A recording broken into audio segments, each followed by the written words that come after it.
पावन वृंदावन धाम, जो पवित्र यमुना नदी के तट पर स्थित है, जहां श्री कृष्ण एवं राधा रानी ने अपनी रासलीला की रचना की और आज की तारीख में भी रचते आए हैं।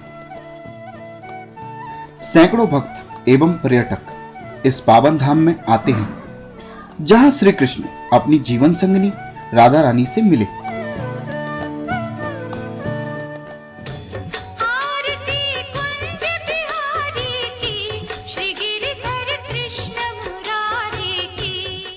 कुंज बिहारी जी का कुंज भी यहीं स्थित है।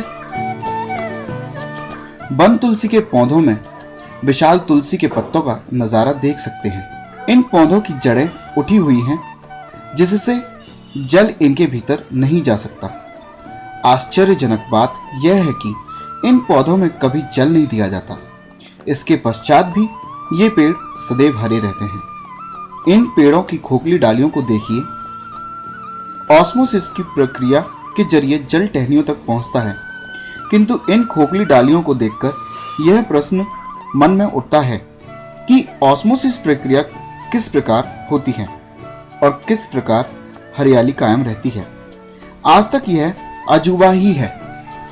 पेड़ों की जड़ों के समीप रेत की परत चढ़ाई जाती है, जिससे इनमें जल का प्रवेश ना हो, बरसात का पानी भी नहीं।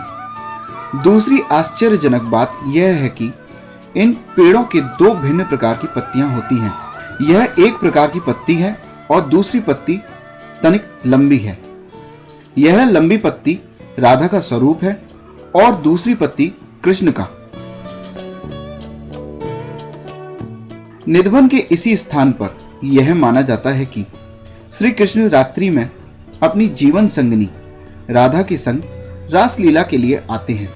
निधवन के भीतर यह रंग महल मंदिर है, जहां संध्या मंदिर बंद होने से पूर्व श्रृंगार की सामग्री, आलता, सिंदूर आदि और मंजन के लिए दातून भी रखा जाता है और भोर होने पर ये सामग्री प्रयोग हुई एवं बिखरी हुई होती है। निधवन के अन्य कई मान्यताएं हैं।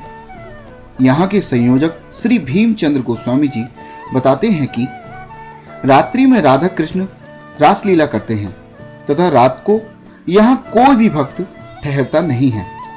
जो भी मनुष्य रात्रि में वहां ठहरता है वह अपना मानसिक संतुलन खो देता है। यहाँ तक कि बानर तथा अन्य जीवों में भी यही पाया गया है। भगवान आज भी नित्य रासलीला करते हैं। यहाँ निधवन में रात को कोई नहीं रुकता है जी। जो रुकता है वो पागल हो जाता है। अच्छा। ये आप बंदर भी देख रहे हैं, सब बाहर हो जाते हैं। अच्छा। कितनी लता पताएं हैं, वो सब खोखली है, नीचे जड़ सूखी हुई है, इनमें पानी नहीं लगता है, इनमें हरियाली सब पे मिलेगी आपको। अच्छा। ये एक अद्भुत है। ये गोपी का रूप है। जब रासलीला होती है तब ये गोपी का रूप धारण करते हैं। आज भी भगवान यहाँ आते हैं रास करने के लिए। एक विशेष निधवन जो है एक विशेष जगह है। बंसी चोरी। जब राधा रानी ने कृष्ण जी की बांसुरी चुराई थी, प्रत्येक लीला उचित रूप से यहाँ व्यक्त की गई है और लोग वहाँ की आश्चर्यजनक बातों से मोहित हो उठते हैं।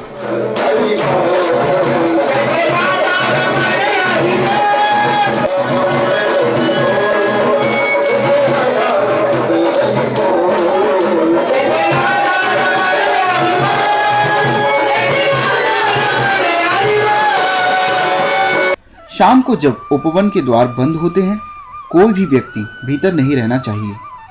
यहाँ तक कि आसपास की सभी इमारतें भी अपनी खिड़की दरवाजे बंद कर देते हैं। कोई भी भूल से रात्रि में होने वाली रासलीला के दर्शन ना करे। ये बानर इस पवित्र बाग का अहम हिस्सा हैं और आश्चर्यपूर्वक शाम को मंदिर के कपाट बंद होते समय कोई भी बानर भीतर नहीं पाया जाता है। सुबह होने पर वापस लौटते हैं जब मंदिर के द्वार खुलते हैं। इन्हें भी अपनी जिम्मेदारी का बोध है कि इन्हें रात्रि का मनोरम दृश्य नहीं देखना है। यहाँ के नागरिकों का मानना है कि यदि कोई भूल से रात्रि की रासलीला देख ले तो वह अपना मानसिक संतुलन खो देता है या अपने प्राण गंवा देता है या उसके जीवन पर भारी संकट आता है। सुबह जब मंदिर के द्वार खुलते हैं, अनेक भक्त उत्सुकता पूर्वक रात्रि में कृष्ण जी के होने के प्रतीक के दर्शन के लिए तत्पर रहते हैं।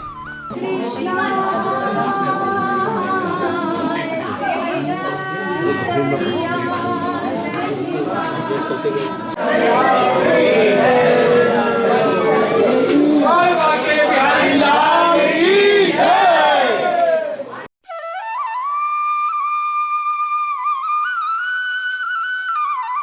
रंग महल जाते हैं जहां श्रृंगार की सामग्री, दातून इत्यादि रखा जाता है, किंतु वो देखते हैं कि प्रसाद आधा खाया हुआ, दातून प्रयोग की हुई तथा श्रृंगार की सामग्री बिखरी हुई रहती है, मानो किसी ने उनका इस्तेमाल किया हो। निधवन वृंदावन में यही अनुभव अत्यंत सुखदायी है।